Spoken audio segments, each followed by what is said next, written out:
Thinkific is primarily known as a course platform or even a membership platform, but did you know you can also build your website in Thinkific? I'm going to give you a very quick overview of how to do that and also whether or not it's actually a good idea for you and your business. So I'm going to share my screen real quick. When you log into Thinkific, you have your dashboard. You're going to go to channels and then website. And you'll first go to the all page. This will show you all the product pages, but custom pages up here is where we want to go to create our website pages. So think of this as like homepage, about page, FAQ, resources, meet the team, any of those kind of extra website pages that we all have as business owners. So you create new custom page, add the title. I'm going to click on this one because it's already a little bit set up. And this is the website builder.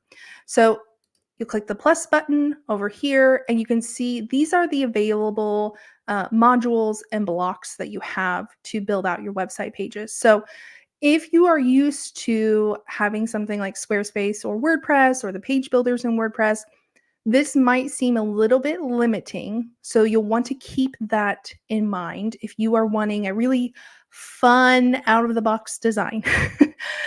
So we have a lot of different options here in terms of like text, media, price, logos, like all kinds of things. So let's just do a quick checklist right here. So it adds this section. I'm going to edit the checklist.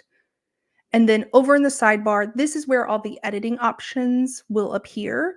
So you can change the background and layout. You can obviously change the heading, wording, the checklist items. You can change the icon. And so this is how it works to edit each of the different sections that you add, whether it's a banner, an image, a checklist, anything like that. It all works pretty similarly. So once you have your pages built, to make it actually a website, we want to add a navigation menu across the top, like we typically see on a website. So you're going to click to the header, and then you'll see we have logo, style, button, and then we have blocks. We want to add a link. And so I'm just going to do like about us.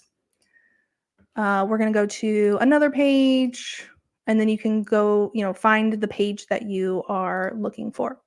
And so you would just add the different links to the different pages you want to have within your website.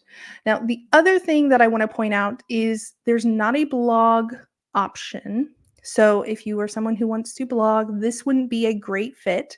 But Thinkific does have a little bit of an SEO feature if you still want to optimize your site, because we can still optimize even if you're not blogging. So you're going to click the gear icon right here and then scroll down to where it says advanced. And then you'll see page title, and you'll see the description says as it appears in search. So even if the page is called about us, we want it to be more SEO friendly. So it might be like about Jessica Freeman, web designer for business owners, or something of that matter.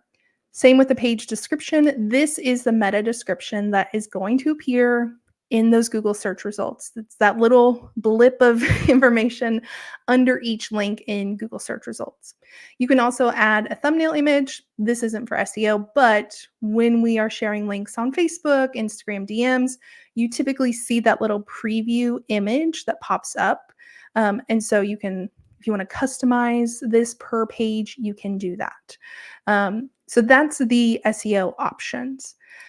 And then that's really it. You set up the pages, you can customize things as you see fit, build it out, have the header, and then do the SEO, and you have a website. Now, the question is this a good idea for you and your business?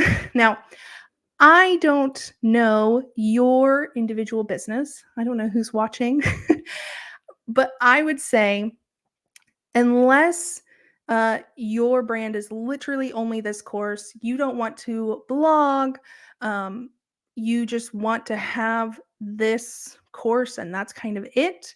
I don't know that this is the best fit. Now, I do know business owners who have kind of a sub brand within their business. So, for instance, I have the Brandwise podcast. If in the future I wanted to expand Brandwise to a course and membership and digital products and everything, maybe I want to host that within Thinkific, and the Brandwise website, my kind of sub brand, could live in Thinkific. I can have these sub pages and easy access to the courses and membership and whatever else. So that is something to think about. The other thing is it can be very limiting from a design standpoint. We saw the modules. There is the capability to customize with code. So if you are willing to invest in someone who can code inside Thinkific, you could do that and get a very custom designed website if that's something that interests you.